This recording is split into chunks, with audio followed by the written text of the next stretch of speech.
Isang araw, nagmamaneho sa Milan. Aking nakita, babaeng saksakan ng ganda. Sinundan ko ang kotseng sinasakyan niya.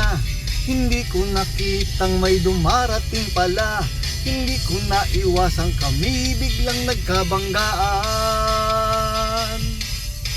Nung magkamalay, ay nasa ospital na ako.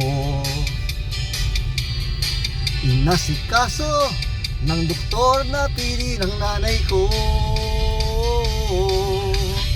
Biglang-bigla na lang ang nurse nandyan na. At para kong nakita anghel sa ganda. Kahit nagdidiliryo itong nasabi ko sa kanya. Ale, nasa langit na ba ako? Mama, kayo po ba si San Pedro?